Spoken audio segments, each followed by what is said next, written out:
¿Qué tal? Me comentan si pueden ver la pantalla, por favor.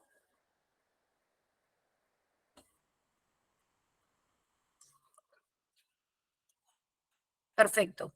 Genial. Buenísimo. Ok. Perfecto. Un segundo.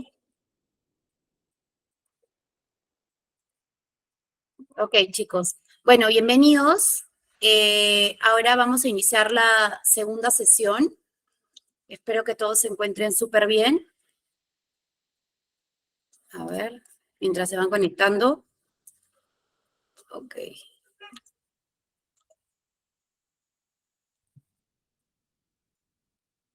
Ya. Bueno, vamos a comenzar y vamos a esperar unos minutitos. Bueno, como indicó nuestra coordinadora, el temario de la sesión va a ser, vamos a hablar un poco sobre los tipos de sociedades, en la forma en que éstas se organizan, la constitución de las sociedades. Vamos a tratar de hablar un poquito de la modificación y extinción, pero esta sesión va a ser un poco extensa, entonces nos vamos a concentrar en el tema de la constitución, ya que esto va a ser motivo de hacer el examen también, ¿no? Luego tenemos la organización los órganos societarios, perdón, y los derechos de los accionistas. Ok. No sé si alguien tiene alguna duda respecto de la última sesión para continuar. Ok, vamos avanzando. Igual si tienen alguna duda, por favor lo dejan por escrito y lo estaré revisando inmediatamente. Bueno, pasamos a la siguiente diapositiva. Vamos a hablar primero, como les comentaba, sobre las clases de sociedades o los tipos de sociedades que están reguladas en su mayoría en la Ley General de Sociedades o tiene algunas otras normas especiales que puedan regularla igualmente, ¿no? Tenemos en primer lugar a la sociedad anónima, ¿ok? Que puede ser que usualmente se le conoce como la sociedad anónima ordinaria, ¿ok? Que tiene un máximo de 750 accionistas. Luego tenemos la sociedad anónima cerrada, que tiene un máximo de 20 accionistas, un mínimo de 2 y un máximo de 20. Considerar siempre que en las sociedades tiene que haber pluralidad de socios, es decir, que no puede haber una sola persona que constituya sola su sociedad, ¿ok? Luego tenemos la sociedad anónima abierta, que es aquella que va desde 750 accionistas a infinitos accionistas. Tenemos la sociedad comercial de responsabilidad limitada, con las siglas SRL, y que cuenta con un máximo de 20 socios. Luego tenemos la sociedad civil ordinaria, que cuenta con un sinfín de socios, y la sociedad civil de responsabilidad limitada con 30 socios máximo. Luego tenemos las sociedades colectivas, que son aquellas que no tienen un límite de socios. Tenemos la sociedad en comanditas, que tampoco tiene un límite de socios, y tenemos las cooperativas, que tampoco tienen un límite de socios, y las sociedades por acciones simplificadas, que son las SAS, las SAS. En esta sesión nos vamos a concentrar en ver todas, excepto la sociedad por acciones simplificadas, que está regulada en una norma especial, pero es bueno considerarla. De alcanzarnos más, en la última sesión nos queda un poco más de tiempo, vamos a conversar sobre esta nueva sociedad porque es muy reciente y que tiene muchísimas ventajas, pero ahora nos vamos a concentrar principalmente en las que están reguladas por la Ley General de Sociedades. ¿Ok? Bueno, entre los materiales que nuestra coordinadora entregó, les he enviado también un cuadro comparativo para que podamos ver si es que lo tienen ahí. Yo lo voy a compartir para que lo veamos en la pantalla, pero sí sería bueno que lo tengan a la mano para revisarlo. Ha sido un súper trabajo el cuadro que hemos elaborado, que he elaborado. Así que, y los va a ayudar muchísimo porque ahí aparecen todas las características de las sociedades. Un segundo, voy a abrir el documento para que lo puedan ver. A ver. Acá está. A ver, vamos un segundito para que lo puedan ver todos. Ok, ya. Entonces lo voy a compartir acá. Ok, vamos a compartir.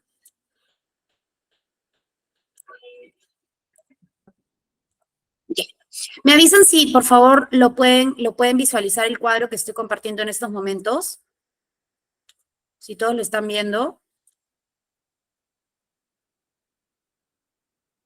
Perfecto. Sí se comparte, ¿no? Ok.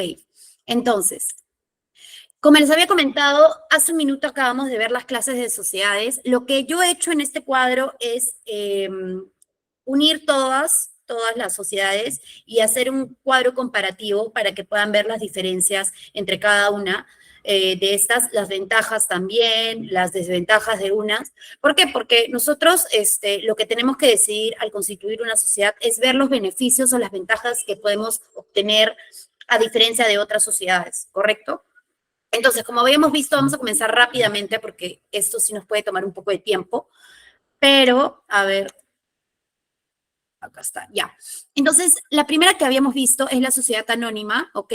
Que, como habíamos visto en la sesión anterior, se dividen las sociedades de capital, eh, tienen denominación social, en cambio, las sociedades de personas tienen razón social. Como la sociedad anónima es principalmente, bueno, netamente de capital, se le utiliza el nombre de esta como denominación social, ¿ok? Acá la sociedad anónima tiene una duración indeterminada o determinada. Eso quiere decir que yo en mi estatuto voy a colocar que mi sociedad puede estar a plazo indeterminado o colocar una fecha específica, es decir, colocar 30 años, 10 años, 5 años, el tiempo que quiera que la sociedad esté vigente, ¿no?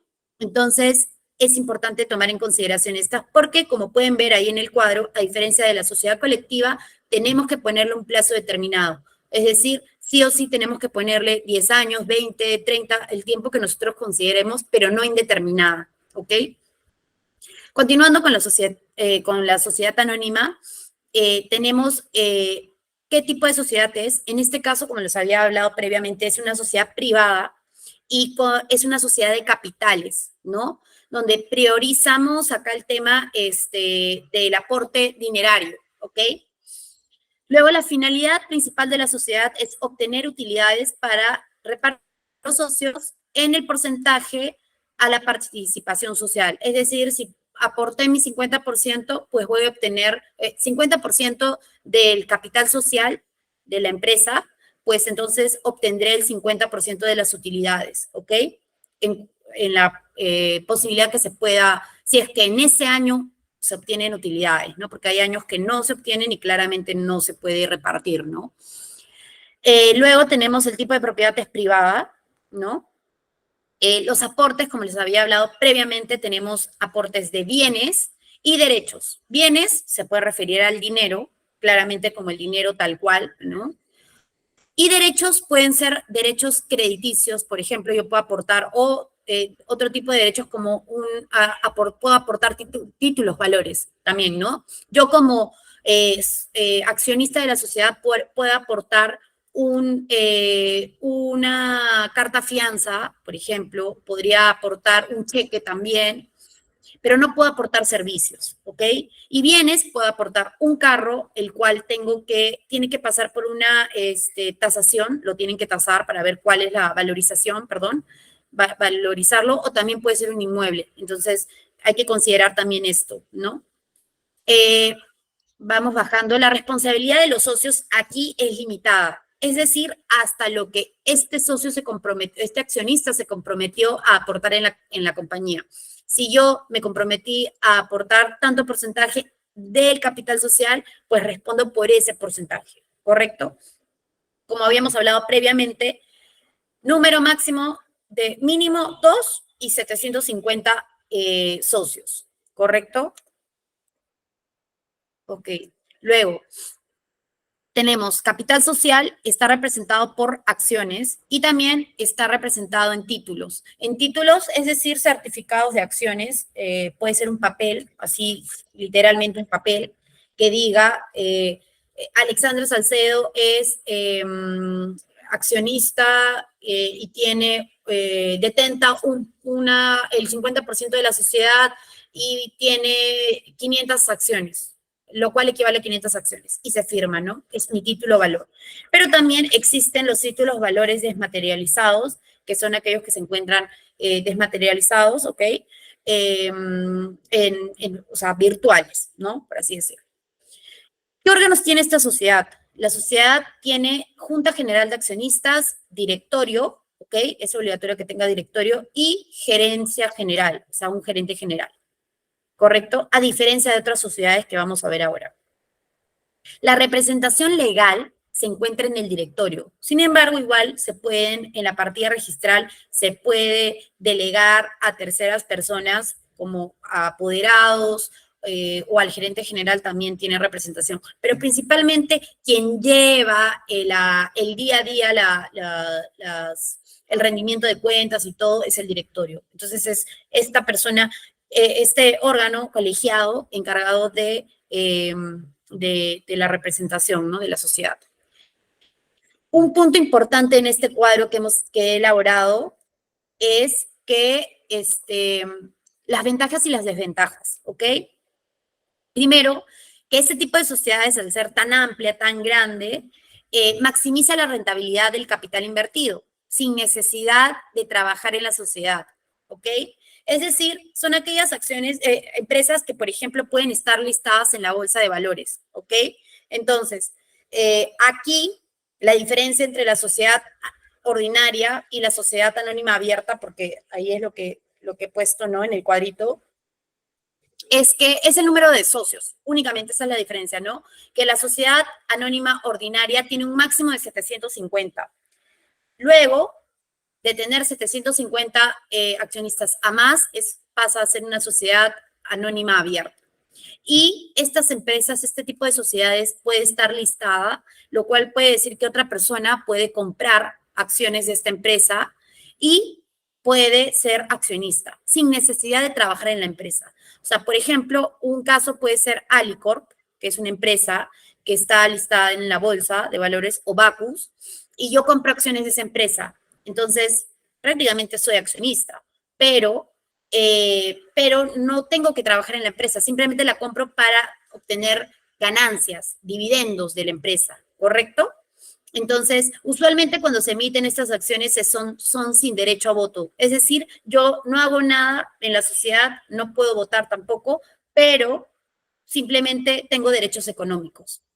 Entonces, es una forma de maximizar mi rentabilidad sin tener que trabajar en la empresa, ¿correcto?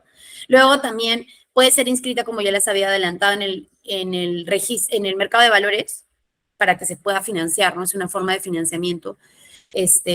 Estoy hablando en términos súper generales porque, como saben, estas sesiones son un poco cortas y trato de decirle lo más conciso posible, pero definitivamente el financiamiento por el mercado de valores es toda una sesión o más sesiones, pero en simple es lo que les comentaba, ¿no? Es una empresa que se lista en la bolsa de valores, en el registro público de mercado de valores, y es ofrecida a terceros para que esta empresa se financie de esa manera. O sea, no acude a un banco a pedir un préstamo, sino emite acciones, esas acciones son compradas por las personas y de esta manera se financia. Les paga a estas personas y listo, les paga una utilidad o los dividendos correspondientes a la empresa y de esa manera se financia, ¿ok?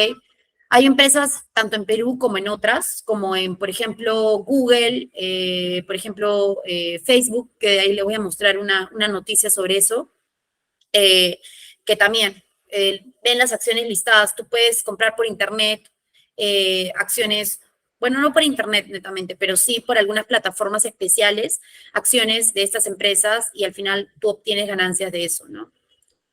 Hasta ahí, ¿alguien tiene alguna consulta, alguna duda? Estoy tratando, como les decía, de ir un poco rápido porque hay mucha información en esta sesión, pero la idea es que todos podamos entender poco a poco esta información.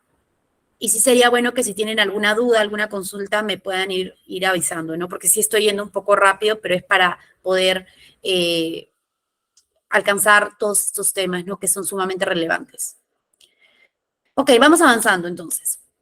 Luego, tenemos la sociedad anónima cerrada, que la diferencia con la sociedad anónima ordinaria y la sociedad anónima abierta es que el directorio es facultativo. Es decir, yo decido si quiero tener directorio o no. No me obligan a tenerlo, ¿correcto? Esa es una diferencia muy importante.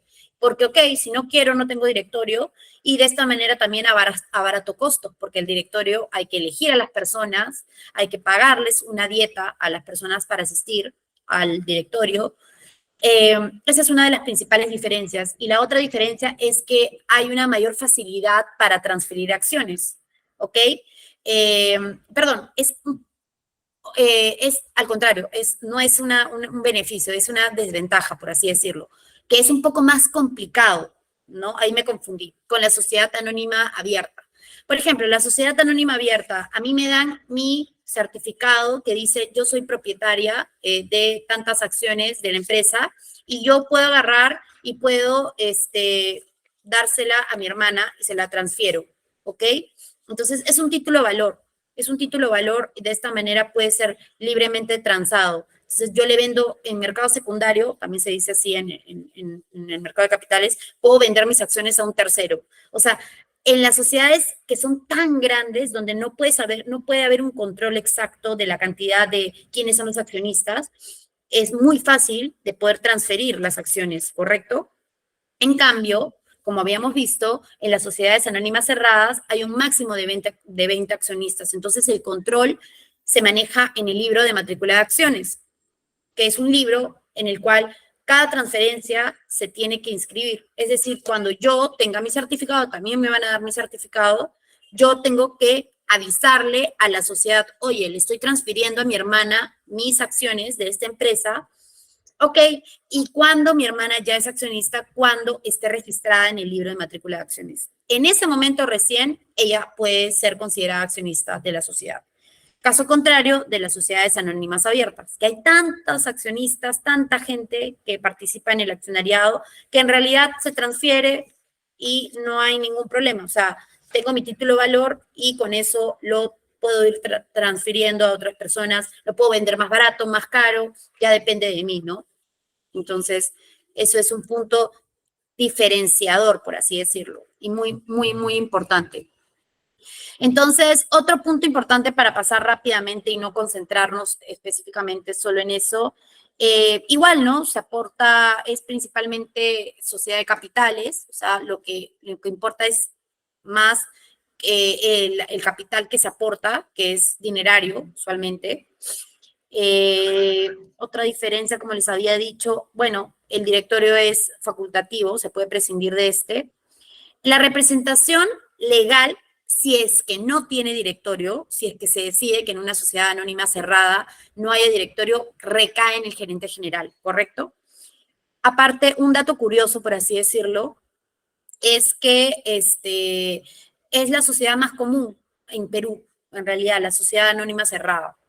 Entonces, acá se tiene que transferir las acciones, como le decía, ¿no? Hay una estructura administrativa más flexible porque pues ya no necesitas del directorio, ¿no?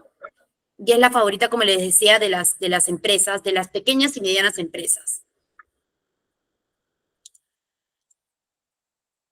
Creo que alguien prendió su micro.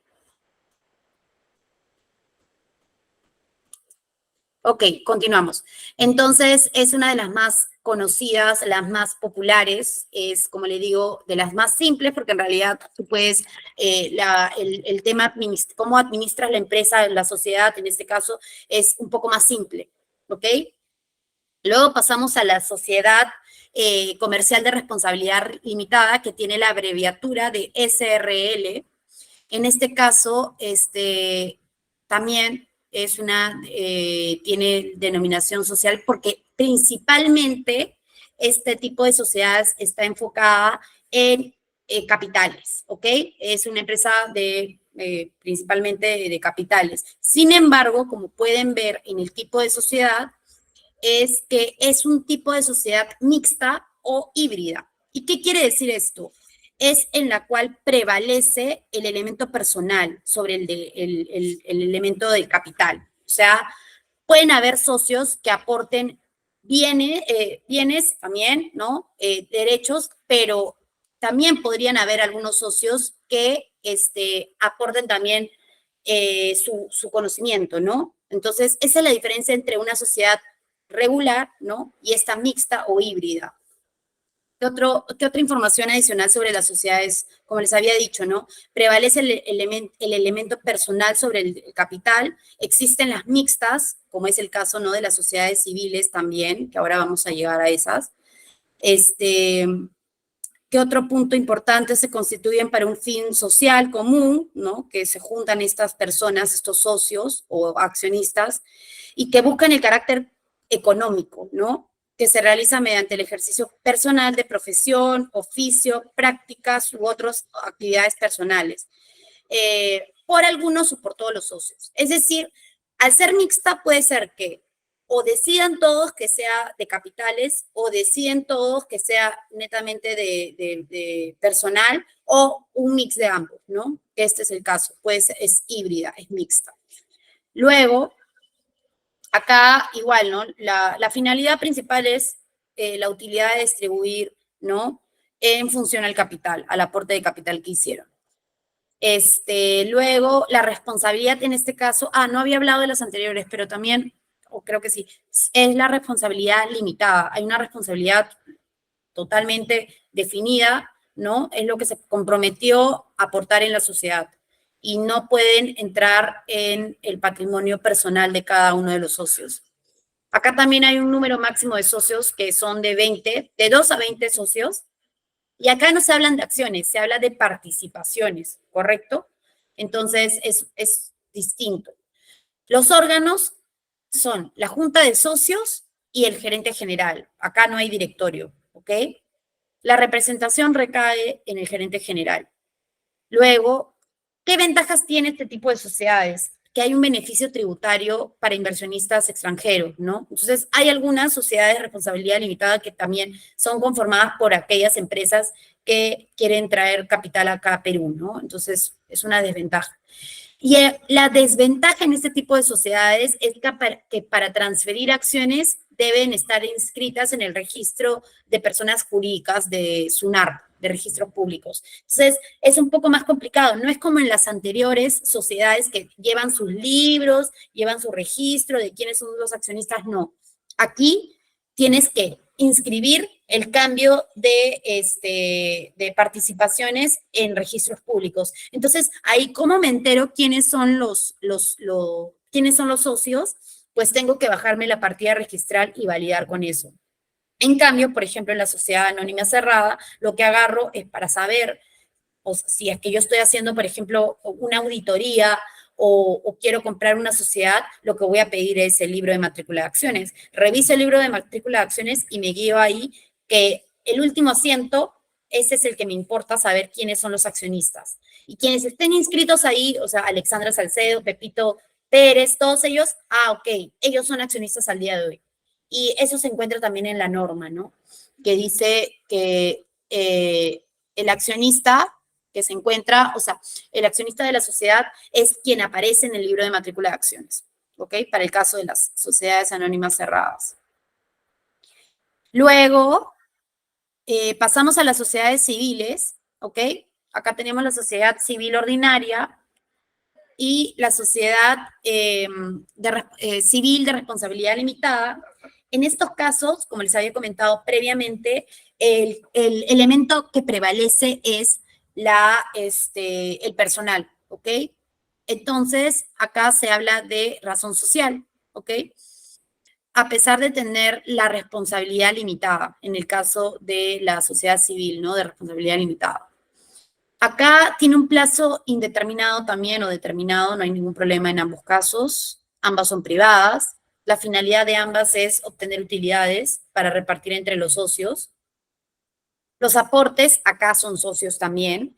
En el caso de la sociedad civil ordinaria, el socio aporta, bueno, los socios aportan capital, hay socios capitalistas, pero también hay socios que aportan trabajo. O sea, es decir, yo puedo ser, me puedo asociar con una colega, yo soy abogada, me asocio con una colega y yo le digo, mira, yo voy a aportar capital, ¿ok? Entonces, queremos armar nuestro estudio de abogados y decimos, oye, mira, yo aporto, no sé, $1,000 y tú aportas, y ella me dice, mira, yo lo que quiero aportar es, y es una, por así decirlo, ¿no? Una abogada muy, muy conocida y me dice, mira, Alexandra, yo tengo un nombre, estoy aportando otros elementos que se podrían llamar como un poco como el know-how, ¿no? De la empresa. Entonces dicen, mira, mi nombre prácticamente vale mucho, mucho prestigio, entre otras cosas, y esa persona aporta trabajo, ¿ok? Sin participación de capital. Entonces, ella sería la socia industrial. En cambio, yo sería la socia capitalista. A pesar de que también pueda ser, como les había mostrado, híbrido. O sea, yo puedo compartir eh, mi participación o mis aportes pueden ser dinerarios, pero también puede ser de trabajo. Y en virtud a eso se hace una división de cómo van a ser los porcentajes en la sociedad. ¿Ok? Entonces, hasta ahí alguna duda, porque también hemos avanzado un montón y nadie ha hecho ninguna pregunta. Así que espero que estén entendiendo todo. Bueno, entonces vamos avanzando. Luego, como les decía, entonces ahí es que el aporte puede ser dividido entre dos, ¿no? Socios capitalistas y los socios industriales, ¿no? Los que aportan ese know-how, ese conocimiento, entre otros. Luego, la responsabilidad de los socios en el caso de la ordinaria, ¿no? De las sociedades civiles ordinarias, es que todos los socios responden personalmente y en forma subsidiaria con beneficio de exclusión por las deudas sociales en proporción a sus aportes. Este último aspecto admite pacto en contrario. ¿Qué significa esto? Es decir, acá todos responden por todo y de forma subsidiaria y con beneficio de exclusión. Es decir, acá somos todos responsables. O sea, si nos demandan y perdemos el juicio, estoy dando un ejemplo, ¿no? Todos respondemos. ¿Y qué es el beneficio de exclusión? Acá es un concepto sumamente legal, pero lo voy a tratar de decir en simple, ¿no? El beneficio de exclusión principalmente es cuando este socio puede ser obligado a pagar las deudas sociales de la sociedad en la cual pertenece, pero después de haber efectuado la cobranza contra los bienes de la sociedad que señale el acreedor. Es decir, si por ejemplo tuvimos como les acabo de decir, ¿no? Un juicio, ¿correcto? Entonces, bueno, al final el juez determina en su sentencia que nuestra empresa es culpable, ¿no? Tal vez de incumplimiento contractual y nos obligan a pagar una indemnización y gastos, etcétera. Entonces, como todos somos responsables, puede ser que la cuantía de la sentencia sea muy alta. Respondo personalmente también, con mi patrimonio personal, pero al existir el beneficio de exclusión, significa que primero le van a cobrar a la sociedad con todo el patrimonio de la sociedad y luego recién de que le cobraron todo, vieron que ya no tiene más activos, bueno, recién van a cobrarme a mí. Pero no es que, oye, dividamos entre todos todo, no. O sea, le cobran primero a ellos, a la sociedad, y luego de que le cobré a la sociedad, recién pueden ir contra mí, ¿correcto? Pero de que soy responsable, soy responsable. Entonces, igual hay un tema ahí sumamente importante, ¿no?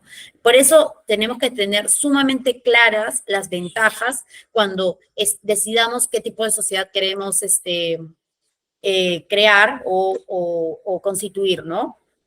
Esto es sumamente importante, el tema de la responsabilidad, si queremos que sea limitada, ilimitada, hay un montón de puntos relevantes al respecto, entonces sí hay que tener muy en claro esto.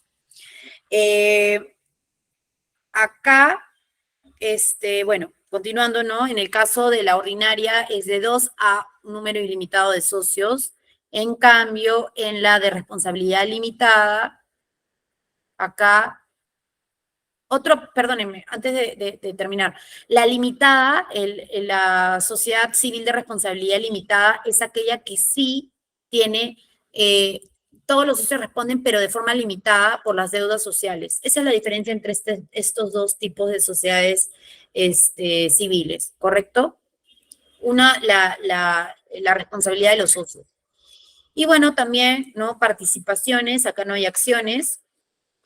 Luego tenemos los órganos. En el caso de la sociedad civil ordinaria, tenemos la junta de socios, los administradores, que pueden ser socios independientes, o el gerente general, y lo mismo, ¿no? En la de responsabilidad limitada, junta de socios, administradores, y el gerente general.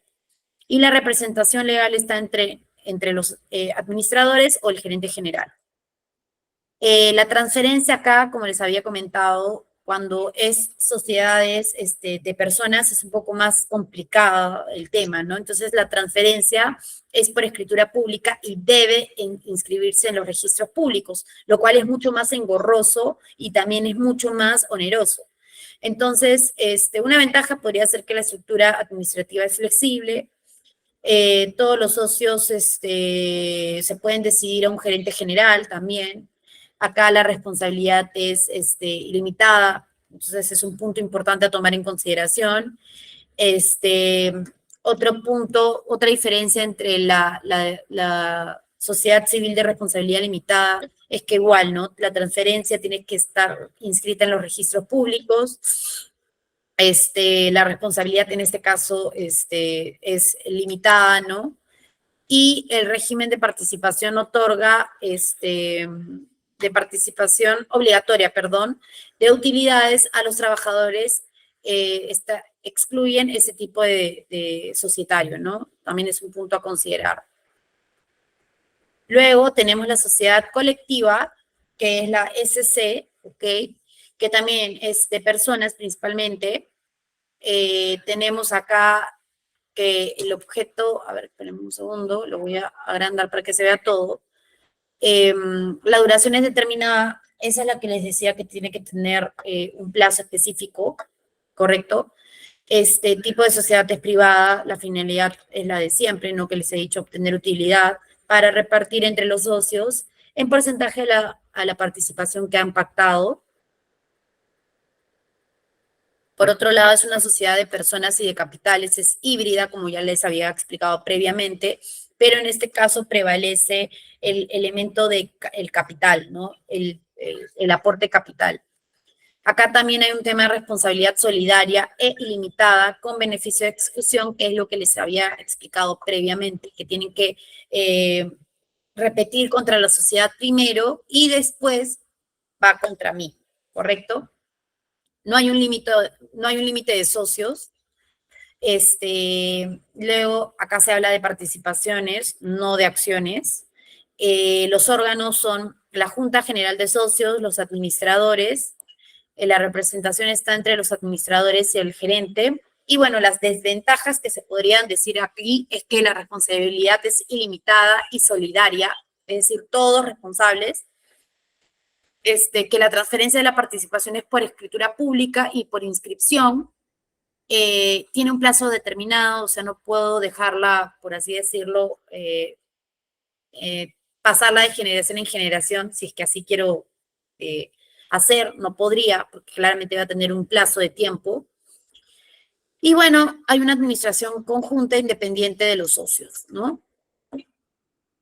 Y luego tenemos la cooperativa, ¿ok? No tiene una abreviatura, en realidad. La razón social o denominación en este caso tiene una denominación social, lo cual quiere decir que es una sociedad de capitales. Acá la finalidad es buscar un beneficio económico a favor de todos sus socios, ¿ok? Tenemos la responsabilidad es limitada hasta lo que se comprometió en aportar. No hay un límite de socios. Acá no se hablan ni de acciones ni de participaciones, se hablan de aportaciones. Los órganos sociales de este tipo de de sociedades es los socios o delegados, el consejo de administración, el consejo de vigilancia, el gerente general, el consejo electoral, el consejo de educación. Hay un sinfín de órganos sociales. Se puede crear distintos consejos y bueno, es súper amplio, ¿no? Porque las cooperativas también conforman un grupo muy, muy grande de miembros, ¿no? Luego tenemos la representación legal, recae en el gerente general. Y bueno, las ventajas y desventajas de las cooperativas es que es un tipo de empresa autogestionada, ¿no? Es decir, cuando los socios requieren desarrollar la doble calidad de socio usuario o socio trabajador, ¿no? Ahí hay una posibilidad. Supone invertir y trabajar en la cooperativa, en la empresa cooperativa. Funciona en la medida en que el grupo de socios está debidamente cohesionado e identificado con sus necesidades y finalidades de la cooperativa. Es por eso que quien entra como miembro de una cooperativa, pues tiene que estar alineado a los intereses de la cooperativa, ¿ok? Luego hay un ánimo societatis, que era lo que les había dicho. Tiene que realmente haber un ánimo de querer unirse como socios. No es que simplemente lo hago porque ya, no. Tiene que haber realmente un ánimo de crear sociedad. Luego también es importante tener un conocimiento de gestión empresarial porque una cooperativa es un poco más grande, ¿no? Hay un grupo muy grande de miembros. Y también tiene un régimen tributario y laboral especial, ¿no? Lo cual puede ser beneficioso también. También, este es un primer documento que expuse, que se los he enviado, pero también hay un adicional. Voy a dejar de compartir. Un segundo. Ok, voy a abrir el otro. A ver. Un segundo.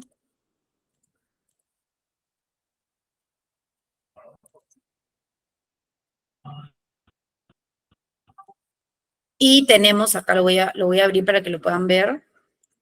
Todos estos documentos, como les había comentado previamente, nuestra coordinadora se los ha tenido que haber enviado, así que ya lo tienen todos. Ok, ya. Sí se ve, correcto, sí se ve la pantalla. Acá pueden ver. Ya habíamos visto las dos primeras, pero las puse ahí para que puedan ver la diferencia. Pero nos faltó la sociedad en comanditas simples y la sociedad en comanditas por acciones. ¿Ok? En estos casos tienen razón social, ambas. En el caso de la sociedad en comanditas simple es por un plazo determinado. En cambio, por acciones es indeterminada o determinada, ¿no? Puedo ponerle un plazo. Son privadas, ¿ok? La finalidad social es la misma, ¿no? Obtener utilidad para repartir entre los socios en porcentajes a la participación social. La responsabilidad, acá hay socios colectivos y socios comanditarios. Los socios colectivos son socios que tienen responsabilidad solidaria, ilimitada y subsidiaria. En cambio, los socios comanditarios son aquellos que tienen la responsabilidad limitada, salvo que su nombre aparezca en la razón social. ¿Y qué quiere decir esto? Es que como les había dado un ejemplo previamente, pueden haber algunos tipos societarios como que está conformado también por aquellos profesionales con gran renombre y que en realidad su nombre per se tiene alto reconocimiento y valor, ¿no? Entonces, tener el nombre ahí de esa persona me puede generar, no sé, una especie de garantía, ¿no? Si, por ejemplo, soy una paciente que está buscando un doctor y este doctor forma parte de una clínica y aparece su nombre y yo lo conozco a ese doctor, sé que es un doctor reconocido en su especialidad, entonces yo voy por él, ¿no? Voy específicamente por él y porque sé que esa es su clínica, ¿no? Y entonces, si su nombre está ahí, ¿no? Entonces él no puede, colocarle límite a la responsabilidad. Si su apellido aparece ahí en la razón social, entonces hay responsabilidad solidaria, ¿no? Y también ilimitada. Entonces, son un montón de datos sumamente importantes que se los he tratado de consolidar en este cuadro, que les va a servir muchísimo para que ustedes puedan tomar las decisiones correctas. Claramente, este es un breve resumen por lo corto de la clase y de esta sesión y de esta introducción al derecho comercial, pero realmente siempre tiene que ser revisado con la norma, de la mano con la norma, ¿ok? Entonces, esa es principalmente la diferencia, ¿no?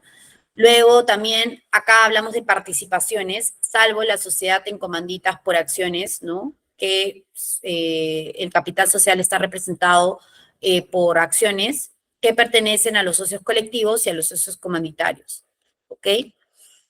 Los órganos, tenemos la junta de socios, los administradores y el gerente. O pueden tener no solo un gerente, pueden elegir a más gerentes, entonces no hay ningún problema por eso, ¿no? Y las ventajas es que existen dos tipos de socios, ¿no? Entonces yo puedo elegir ser uno comanditario o los socios colectivos. Esa puede ser una ventaja. La desventaja es que los socios colectivos respondan de forma ilimitada, solidaria, y que hay un plazo determinado, ¿no? Esa puede ser una de las principales desventajas, ¿no? Y lo mismo con la sociedad en comanditas por acciones. Entonces, chicos, ustedes ya tienen este cuadro, lo tienen a la mano para que lo puedan revisar cuando necesiten. Por favor, siempre revisarlo con la norma. Todo esto lo encuentran en la Ley General de Sociedades, que ya les expliqué en la sesión anterior, donde la revisan, ¿no? Que es en SPIG, que es la más actualizada. Entonces, les va a ayudar muchísimo este cuadro. Bueno, entonces ahora regresamos a nuestra presentación en PowerPoint, que estuvimos trabajando hace un momento. ¿Hasta ahí alguna duda? ¿Alguien tiene alguna consulta? No sé si todo les quedó sumamente claro por lo que parece. Me comentan, por favor, si tienen alguna duda. Ok. Bueno, vamos avanzando, entonces, porque no nos queda mucho tiempo y en verdad hay varias diapositivas que tenemos que revisar. A ver, un segundo. Ya. Entonces, como les decía, ya vimos cada una de las características principales de las sociedades, ¿no? Ahora, vamos a pasar a la siguiente diapositiva, perdón. Ahí está. Que es el cuadro que les he mostrado hace un minuto. Ahora vamos a la parte de constitución de sociedades. ¿Ok? Ok. La constitución de sociedades se puede dar por dos modalidades. La primera es en forma simultánea, es decir, que los socios deciden constituirla y suscriben el pacto social en un solo acto. Y también tenemos la oferta a terceros. La forma simultánea, acá les he puesto un ejemplo, a ver, lo voy a poner en más grande, a ver, ojalá que lo puedan ver. Acá dice, ¿no? Señor notario, sirvas a extender en su registro de escrituras públicas una constitución simultánea de sociedad anónima cerrada que otorgan y las personas que otorgan, ¿no? Entonces, acá la diferencia es que, o sea, en la forma simultánea, es que los socios en ese mismo documento que firman, que es mis estatutos, mi pacto social, donde está toda la información de cómo se va a regular mi sociedad, deciden suscribirla al mismo tiempo que se constituye. Firman y luego de inscribirse en registros públicos, esta sociedad ya tiene personería jurídica. La otra diferencia, o sea, el otro caso es la que es por oferta a terceros, ¿ok? Entonces, ¿cómo es la constitución por oferta a terceros? En este caso, acá la constitución por oferta a terceros primero es que se crea por un programa de fundación. Acá los fundadores despliegan su actividad, por así decirlo, ¿no? Despliegan su actividad específica hasta dejar constituida la sociedad y en funciones, ¿ok? Entonces acá comenzamos con la premisa de que hay unos socios fundadores, ¿ok? Se juntaron ellos a decir, oye, quiero crear esta sociedad, armémosla y la ponemos en oferta, por así decirlo, ¿no? Luego, los promotores de la sociedad, que son estos socios fundadores, preparan un programa suscrito por ellos, al que se les da la publicidad y que debe contener el resumen del objetivo que ha de tener esta sociedad y de las estipulaciones, ¿correcto? Entonces, agarran y dicen, es como prácticamente ofrecen al público esta empresa, ¿correcto? La oferta a terceros, a que se alude aquí, no necesariamente es la equivalente a una oferta pública, que no los quiero confundir mucho, pero eso es una regulación distinta en el mercado de valores, ¿correcto? Luego, tenemos que los fundadores asumen una serie de compromisos hasta llegar a constituir la sociedad. Es decir, como habíamos visto en el caso de la constitución simultánea, ellos firman y se constituye la sociedad, ¿ok?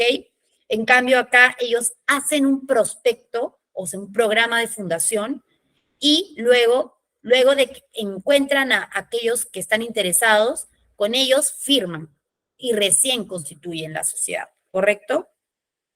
Luego, como les decía, los fundadores redactan el programa de constitución. Luego, cuando ya lo redactaron, armaron, tienen la oferta, continúan con la suscripción de acciones y solamente desembolsan el 25% por lo menos. Puede ser más, ¿no? Pero mínimo el 25%, ¿no? En cambio, en los otros casos de suscripción, usualmente se suscribe en su totalidad, es decir, el 100%. O sea, si emití 1000 acciones, pues, y cada acción vale $1, entonces aporté al capital social 1000 soles, ¿correcto? En cambio, en este caso, solamente aportarían, si voy a emitir 1000 acciones, aportarían solamente el 25% del total, ¿no? Del 100%, de las 1000 acciones. La pagada, o sea, pagarían el 25%, nada más. Luego completarían, ¿no? Porque hay un plazo para completar, no es que eternamente puedes mantenerte con las acciones pagadas por el 25%. Luego se realiza una convocatoria, ¿correcto? Una convocatoria y se celebra una asamblea de suscriptores que decidirán respecto de cómo van a hacer el acto eh, para hacer la fundación de esta sociedad y luego se otorga recién la escritura pública de constitución de la sociedad e inscripción en el registro. Entonces, como pueden ver, hay una diferencia abismal. En una van todos listos al notario para que eleve escritura pública y lo inscriba en registros públicos. En cambio, en la otra, ellos proponen, arman el esqueleto de la sociedad, consiguen a los futuros accionistas, a los interesados, se arma el programa, arman su asamblea de suscriptores, todos votan y luego recién pueden solicitar el otorgamiento de la escritura pública para que se constituya la sociedad en el registro público de sociedades, ¿ok? A ver, hay un stop. ¿Alguien tiene alguna consulta, alguna duda? Porque como les digo, hay varios temas sumamente importantes, así que, por favor, cualquier duda me comentan. Espero que todo esté quedando muy claro. Ok, vamos avanzando entonces. Luego, tenemos, ¿qué debe contener el programa? ¿No? Que es el segundo punto. Primero, los datos de los fundadores, el proyecto del Pacto Social y Estatutos, que después vamos a ver cómo es, se los voy a mostrar, plazos y las condiciones para la suscripción de las acciones. La ley te fija un plazo de 18 meses desde que se deposita, ¿no? En el programa. Luego, debe efectuarse también dentro del plazo que se ha fijado, ¿ok? No se puede pasar. Salvo que los fundadores tengan la facultad de prorrogar, ¿no? Ese plazo. Luego, esta asamblea de suscriptores, como ya les había adelantado, ¿no? Debe cumplir con ciertos quórums, ¿no? Que son mayorías absolutas. Y la decisión se toma por mayoría de votos, ¿ok? De los que estén presentes. Luego, ¿qué ventajas hay que se conceden a los fundadores? Es que tienen ciertos derechos especiales de diversos, de usualmente contenido económico, ¿no? Esa es la principal ventaja. Entonces, como pueden ver, es una forma muy distinta. Justo hoy que estaba con un grupo de colegas, abogados, les preguntaba, ¿y ustedes cuántas empresas que han sido constituidas por oferta a terceros han visto? Y la verdad es que son muy pocas. Usualmente son la constitución simultánea, que es como le decía, el abogado prepara la minuta de constitución de la sociedad, donde ya está el pacto social, los estatutos, todo listo, y lo mandan a la notaría. Entonces, no es muy usual que se tenga ese tipo de sociedades para constituir, pero deben existir unas cuantas, seguramente. Otro tema importante, ahora que vamos a hablar sobre la constitución de las sociedades, es el nombre de la sociedad, ¿ok? Que, como ya les había dicho, para las sociedades de capital se denomina, se llama denominación social, y las sociedades de personas que se les denomina razón social. ¿Y cuál es la diferencia entre ambas, no? La denominación social, ¿no? Además de las siglas e iniciales, ¿no? También se puede utilizar un nombre abreviado. No es inscribible la sociedad que adopte una denominación abreviada que no esté compuesta por palabras, primeras letras o sílabas de la denominación completa. ¿Correcto? Eso es sumamente importante. Y en el caso de la razón social, es el nombre social que se forma incorporando el nombre de uno o más socios y exhibe la existencia de una responsabilidad subsidiaria, solidaria e ilimitada. Por ello es propia de las sociedades de personas. Es lo que también les había comentado, ¿no? Por ejemplo, los estudios de abogados. El estudio Muñiz, de Olio, no sé qué, no sé cuántos, o el estudio Arbe, o el estudio Echecopar. O sea, ahí los muestras porque existe, quieres exhibir la existencia de este socio y que existe una responsabilidad de por medio, ¿no? Pero en el caso de la razón social no cabe siglas, iniciales ni abreviaturas, lo distinto a la denominación que sí podría, ¿no? Entonces, lo que interesa es identificar al socio que está detrás de esta sociedad, ¿ok?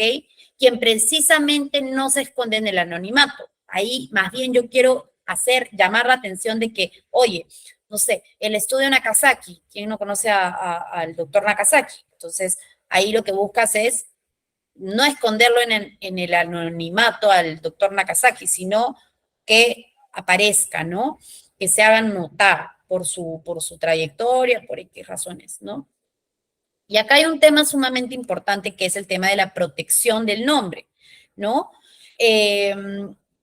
Acá en el registro, cuando nosotros presentemos nuestra solicitud de constitución de sociedades, nos van a solicitar que no puede haber coincidencia con otras denominaciones preexistentes, ¿ok? Y conforme al artículo 16 del reglamento de registro de sociedades, que también es una norma que tienen que revisar cuando constituyan sociedades, que también se las voy a pasar para que ahí la tengan a la mano, se entiende que existe igualdad o parecido cuando hay coincidencia entre una denominación o una razón social con otra preexistente en el índice de sociedades. ¿Qué es el índice de sociedades? Es una lista donde aparecen todas las sociedades inscritas. Entonces, si hay, por ejemplo,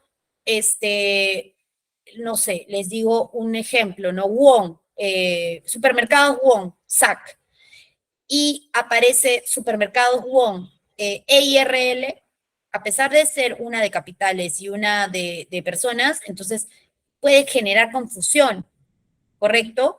¿Por qué? Porque yo puedo pensar, oye, pero ¿cuál es la Wong real? La empresa, no sé, Wong, ¿me entienden? Entonces, ahí lo que se busca es proteger claramente el no confundir a los usuarios, a los clientes. Entonces, se busca que definitivamente no existan coincidencias, ¿no? Hay algunas excepciones en Indecop y otras cosas cuando realmente no hay ningún tipo, ese es para el tema de registro de marcas, pero por ejemplo, para el registro acá de sociedades, sí no puede haber una parecida ni siquiera. Entonces, eso es sumamente importante al momento de inscribir una sociedad. ¿Ok? También está prohibido el uso de nombres de organismos o instituciones públicas o protegidas por derecho de propiedad industrial o de autor. Es decir, por ejemplo, no voy a poner, pues, no, llamar, no sé, Ministerio de Educación, SAC. No podría, es un organismo, una institución pública.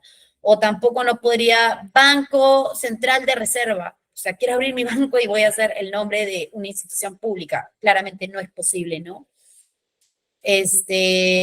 Luego pasamos al domicilio. Acá les voy a dar un ejemplo en un testimonio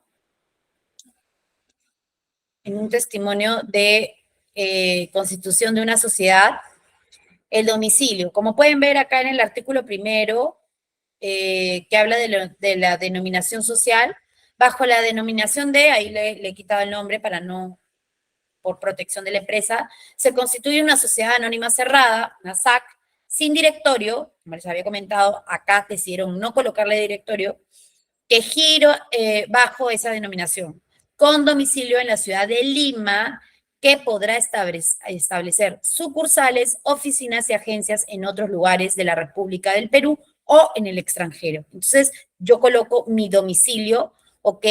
Digo, oye, mi empresa va a estar domiciliada en tal lugar, en este sitio, ¿no? En Lima, en Arequipa, en Cusco, qué sé yo. Obviamente también se tiene que inscribir en el registro correspondiente. Registros públicos está ubicado, hay oficinas en distintos lugares del Perú, ¿no? Entonces, de acuerdo a la ubicación o al domicilio de la sociedad, es donde se inscribe, ¿no? Y luego, el domicilio principalmente es el lugar señalado en el estatuto, como pueden ver ahí, donde se desarrollan algunas de sus actividades principales o donde se instala su administración, ¿ok?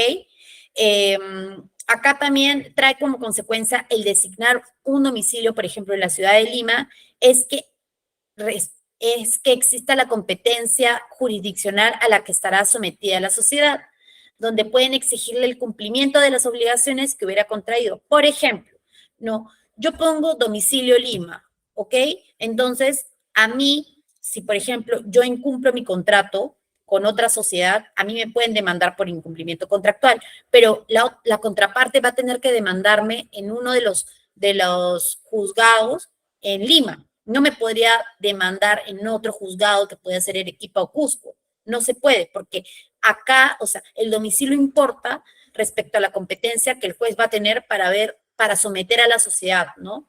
Y ahí sí me pueden exigir mis obligaciones, el cumplimiento de mis obligaciones, pero que tiene que ser en un lugar competente, ¿ok? Entonces, ahí usualmente se elige, como les decía, el espacio geográfico donde normalmente debe tener lugar las reuniones de los órganos que expresan su voluntad. Por ejemplo, cuando se haga sesiones de directorio, tiene que ser ubicada en la ciudad de Lima, ¿correcto? Entonces, pueden haber otras excepciones, pero principalmente cuando se coloca el domicilio, se pone la ubicación en el lugar donde se encuentra domiciliada la sociedad, ¿correcto? Luego pasamos a la siguiente diapositiva. Acá lo voy a achicar. Duración de la sociedad, ¿ok? Acá tenemos la duración de la sociedad. Es el plazo de duración de esta empresa que les había dicho, ¿no? En algunos casos no tengo que poner un plazo determinado, puede ser indefinido y tengo que colocar como requisito cuándo inicia sus actividades. En este caso yo puse, iniciará sus actividades en la fecha de suscripción de la escritura pública de constitución social. Es decir, si le inscribo un año después en registros públicos, pero las actividades iniciaron desde que se firmó la escritura pública de constitución social, ¿correcto? Entonces, esa es una diferencia muy importante porque yo puedo colocar ahí que inicia las actividades con la inscripción en el registro de sociedades de Lima, ¿no? Entonces, hay una diferencia porque hay un plazo de tiempo. Por ejemplo, si desde que yo firmé mi escritura pública hasta que la inscribí en registros públicos pasaron 6 meses o 3 meses o X, yo pude ahí haber firmado ciertos contratos. Entonces, ahí hay una importancia sumamente que hay que ponerle foco, ¿no? Entonces, no obviemos esto.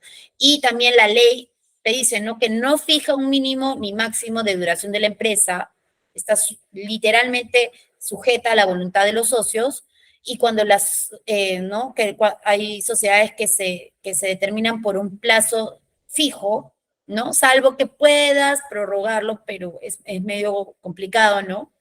Porque tienes que modificar estatutos. El vencimiento, entonces, se efectúa de pleno derecho en cuanto llega a la fecha que tú habías puesto, la fecha determinada, ¿no? Si llegas al 10º año, entonces la sociedad está disuelta de pleno derecho. Y el reglamento del registro de sociedades establece la obligación, como les dije, de poner que sea un plazo determinado o indeterminado y la fecha de inicio de actividades. Si no colocamos eso, puede que nos observen en la esquela de observaciones en registros públicos la inscripción de esta sociedad. ¿Correcto? Luego, un punto sumamente importante es el objeto de la sociedad. El objeto de la sociedad es sumamente importante. Y acá también les muestro un ejemplo de un objeto de una sociedad. Acá les pongo, ¿no? La sociedad tiene por objeto dedicarse principalmente a la asesoría financiera de inversionistas a través de herramientas tecnológicas que faciliten el conocimiento de oportunidades de inversión en el Perú o en el extranjero. Asimismo, a través de estas herramientas tecnológicas, la sociedad brindará información sobre potenciales inversionistas. Para el desarrollo de su objeto, podrá brindar servicios de consultoría, asesoría, asistencia técnica, operación, instalación, puesta en marcha, administración, gestión, así como todo tipo de servicios vinculados a las actividades relativas a su objeto social. De manera adicional, puede dedicarse de manera directa o indirecta a efectuar inversiones de capital y así, entre otras, ¿correcto? Pero ya más o menos he fijado mi objeto social.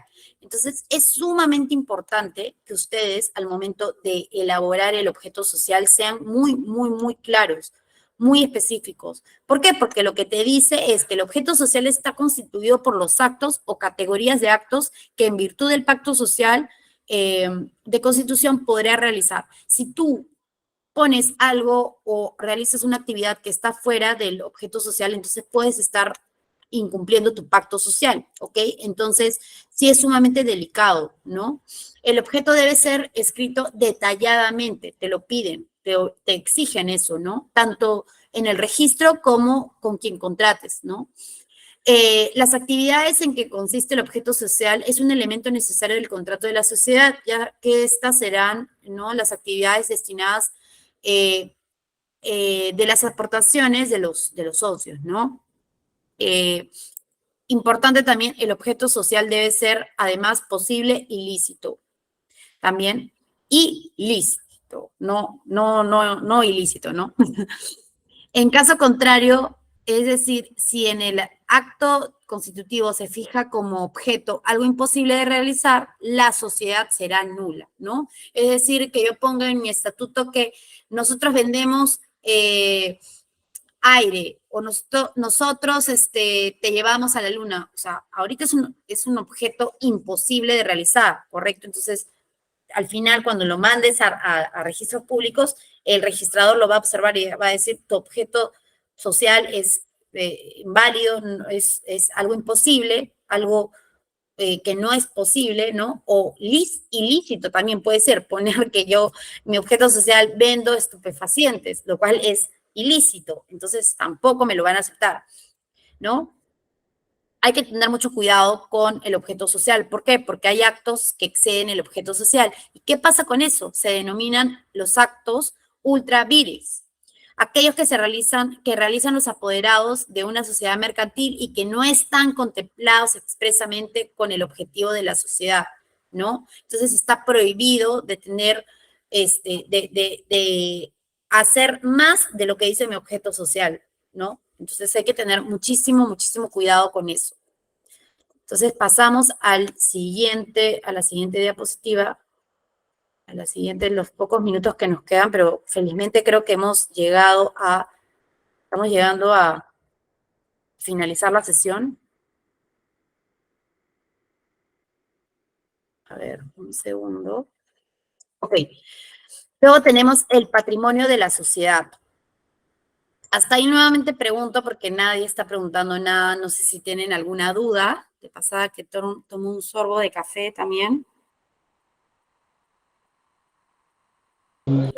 Está clara la explicación, señorita. Qué bueno, Denis. Igual cualquier consulta, por favor, como saben, me pueden preguntar lo que deseen. Se les va a enviar la presentación y como saben, la siguiente clase también para que la revisen con tranquilidad y posteriormente la podemos discutir si tienen alguna duda. Como les he dicho, esta clase sí tiene muchísima información, pero era sumamente importante revisar punto por punto esto para que ustedes también lo tengan muy claro, ¿no?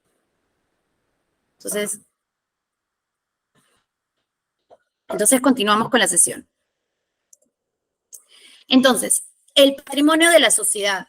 Acá también les muestro, como pueden ver, un extracto de un testimonio de constitución de una empresa que dice, ¿no? El capital de la sociedad es de 2.000 soles, representado por 2.000 acciones de un valor nominal de 1 sol cada una, íntegramente suscritas y pagadas, gozando todas de iguales derechos y prerrogativas, ¿correcto? Entonces acá es lo que les comentaba, ¿no? O sea, yo tengo, mi 100% son mis 2.000 acciones. Puede estar dividido, y ahora vamos a ver, ¿no?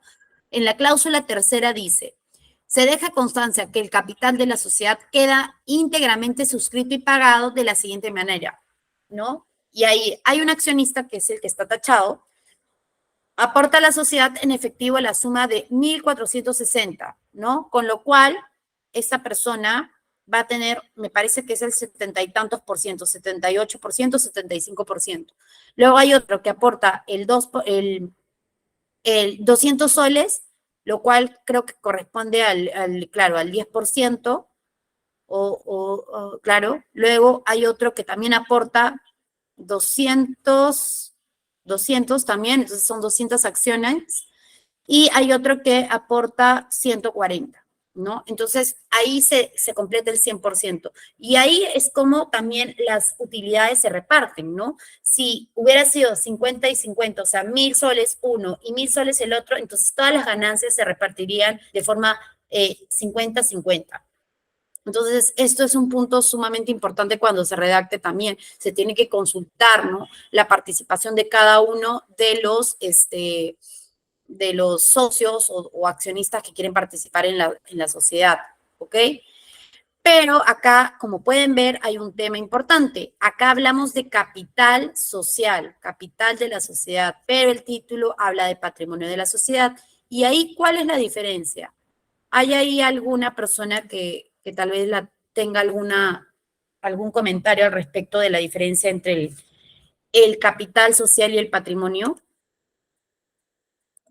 ¿Alguien que quiera aportar algo? ¿Algún comentario? Ok, bueno, vamos avanzando.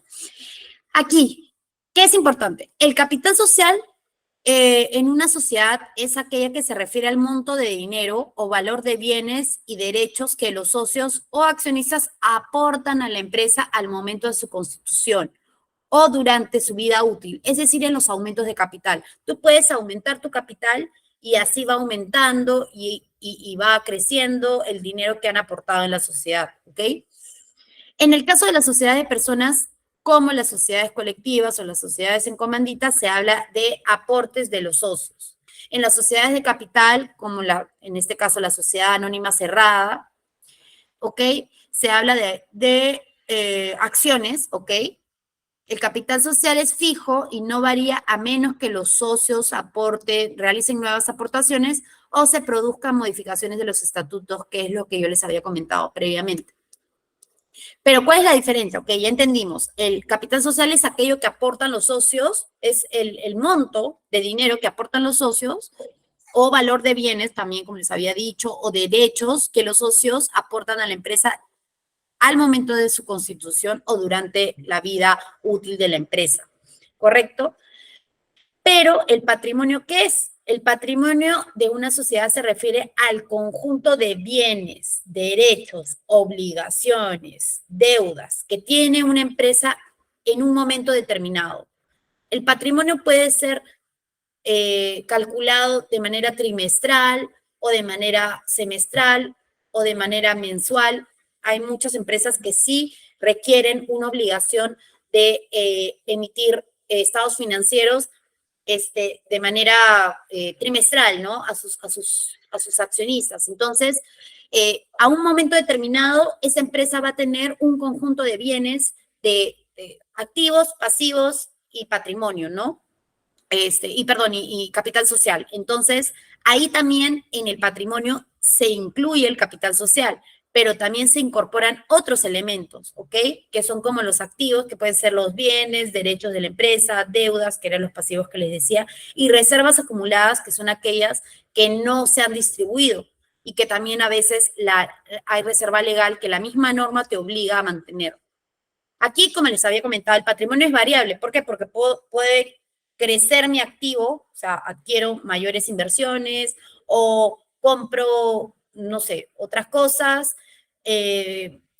o puede aumentar mi deuda. Entonces, el pasivo se puede ir moviendo, ¿correcto?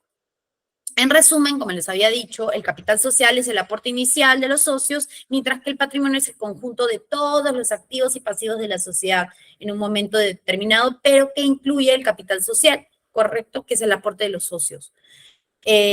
Ahí el patrimonio refleja la situación financiera global de la empresa, mientras que el capital social es una parte específica del patrimonio relacionada con los aportes de los socios.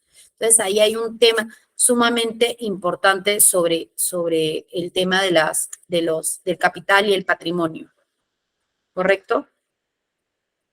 Luego pasamos al tema de las acciones, ¿ok?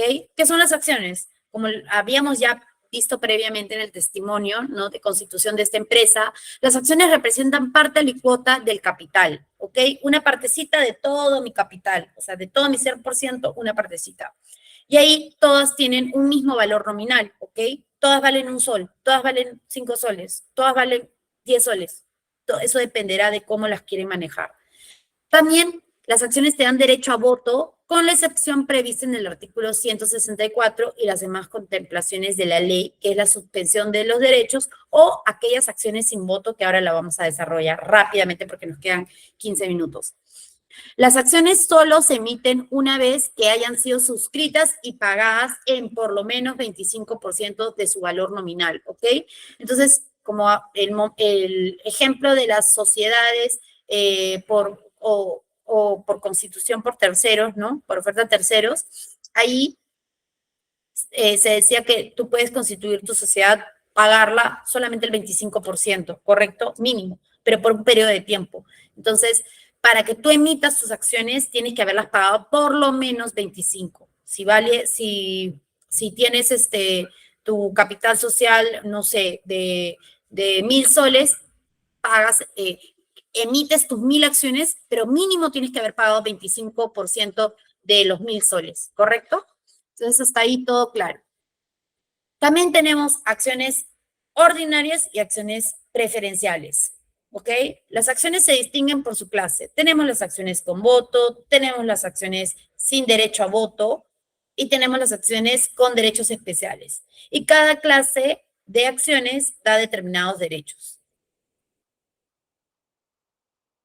Ahora, miren, acá justo les quería mostrar esta noticia que apareció, bueno, hace un tiempo, ¿no? Que habla sobre las acciones sin derecho. Miren, Zuckerberg, ¿no?, y Google iba en búsqueda de un mayor control sobre Facebook. Y acá dice, ¿no?, empresa de redes sociales emitirá nuevas acciones sin derecho a voto para evitar que sus fundadores pierdan influencia. Medida forma parte de una nueva tendencia en firmas. Entonces, acá Mark Zuckerberg lo que hizo es voy a levantar plata, ¿y qué hizo? Emitió nuevas acciones, pero no les permite votar, simplemente les va a dar derechos económicos, que es lo que vamos a ver ahora. Como pueden ver en la pantalla, lo más grande, acá tenemos los derechos de los accionistas y los derechos de los accionistas con voto y los derechos de accionistas sin derecho a voto. ¿Qué derechos tiene un accionista con derecho a voto? 1, participar en el reparto de utilidades y en el patrimonio neto resultante de la liquidación. Es decir, que al momento de anualmente se repartan utilidades o en las fechas previstas, ellos participan de las utilidades. Y también cuando la liquides a la empresa, también se saca el patrimonio, o sea, el neto, o sea, cuando ya pagaste deudas, después de las deudas, entonces va a resultar un monto específico de patrimonio y eso pueden ellos participar, ¿ok? También aquellos accionistas que tienen derecho a voto pueden intervenir y votar en las juntas generales o especiales según corresponda. Tienen derecho a voto, o sea, pueden decidir en la empresa. Y es por eso que ahí la noticia decía, ¿no? Les va a emitir acciones, pero sin derecho a voto. Entonces, no pueden intervenir en las decisiones de la empresa. ¿Ok? Esa es una diferencia. Ese es un derecho que tienen los accionistas con derecho a voto. Otra característica, otro derecho que ellos cuentan es fiscalizar en la forma establecida en la ley y en los estatutos la gestión de los negocios sociales. Ese es otro tema. Si yo sigo metiendo accionistas con derecho a voto, entonces ellos van a tener derecho a fiscalizarme, a hacerme requerimientos de información, a pedirme estados financieros. Entonces es muy complicado, y más si es una empresa sumamente grande, como una sociedad anónima abierta, ¿no? Si yo emito acciones con derecho a voto todo el mundo, entonces imagínense, pueden pedirme todos los días 5 accionistas los estados financieros de la sociedad. Entonces es todo un desorden. Entonces, usualmente las que son con derecho a voto, ¿no? Se emite un grupo de acciones con derecho a voto y después todas son solamente sin derecho a voto y con participación en los derechos económicos, netamente, ¿no? Otro derecho que tienen los accionistas con derecho a voto es ser preferido en las suscripciones de acciones en caso de aumento de capital. O sea, llaman, vamos a hacer un aumento de capital. ¿Cómo participan? Ok, te llamo a ti primero, los que tienen derecho a voto. Quiero que tú suscribas principalmente en cualquier aumento de capital, ¿ok? Y luego pueden separarse de la sociedad en los casos previstos en la ley y en el estatuto, lo cual es también sumamente favorecedor, ¿no? De poder tomar esa decisión. Y luego, los derechos de los accionistas sin derecho a voto es participar en el reparto de las utilidades y en el patrimonio neto resultante de la liquidación con la preferencia, ¿no? Porque usualmente aquellos que no tienen derecho a voto tienen mayores derechos económicos. Entonces, ok, te doy una cierta preferencia al momento de repartir utilidades, ¿no? Y en la liquidación. Ahí dice, existiendo utilidades distribuibles, ¿por qué? Porque a veces hay momentos en la sociedad que está en pérdida y claramente cuando está en negativo no se puede repartir utilidades, así hayan habido, ¿no? Porque sobrepasa el tema de los pasivos que tiene la sociedad. Entonces, la sociedad está obligada al reparto de dividendos preferencial, ¿no? En caso haya utilidades distribuibles. Otro derecho que tiene el accionista sin derecho a voto es que sean informados cuando menos semestralmente de las actividades y la gestión. O sea, no pueden intervenir, como es el caso de los accionistas con derecho a voto, ni votar en la toma de decisiones de la empresa, pero sí tienen el derecho de estar informados, mínimo semestral, ¿no? Cuanto menos semestralmente, o pueden participar en las juntas de accionistas también, donde puedan escuchar, pero no tienen derecho a voto. Pueden participar, pero no pueden para nada tomar decisiones. También pueden impugnar acuerdos que lesionen sus derechos. Entonces, si, por ejemplo, los accionistas con derecho a voto decidieron algo que los puede llegar a perjudicar, ellos sí pueden impugnar un acuerdo. Entonces, eso es importante, ¿no? Para proteger a aquellos accionistas que pueden ser minoritarios o que también puedan no tener o puedan ver vulnerados algún tipo de derecho. También tienen el derecho a la separación de la sociedad en los casos previstos en la ley y el estatuto. Y en los casos de aumento de capital, pueden suscribir acciones con derecho a voto a prorrata de su participación en el capital de la sociedad. Entonces, ahí podemos ver un contrapeso entre uno y otro, ciertas diferencias. Uno puede ser informado, pero no participar en las decisiones. Uno puede fiscalizar, pero el otro no puede. Entonces, hay distintas características entre ambos. Entonces, eso es principalmente la sesión del día de hoy. No sé si alguien tiene alguna consulta. Ahorita es momento de que todos puedan preguntarme si es que tienen alguna duda, algún comentario tal vez de la sesión anterior, algo que no les haya quedado muy claro, o si desean que les facilite alguna información. Si es que les llegó el manual también que les envié. Les envié el manual, les envié los cuadros comparativos. Así que, por favor, cualquier consulta, tienen ahora unos cuantos minutitos para poder hacer las consultas que deseen.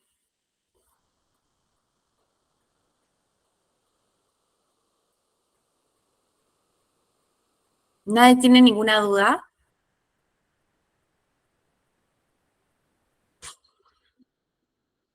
Ok, chicos, entonces parece que nadie tenía ninguna duda. Espero que hayan podido entender todo. Realmente he tratado de ser lo más concisa posible, con información que les sirva muchísimo a ustedes para cuando tomen las decisiones de constituir una sociedad. Así que nada, quedo atenta a cualquier consulta que tengan ustedes, chicos. Cualquier comentario siempre es bienvenido. Y por favor repasen los documentos, repasen lo que les he enviado para que puedan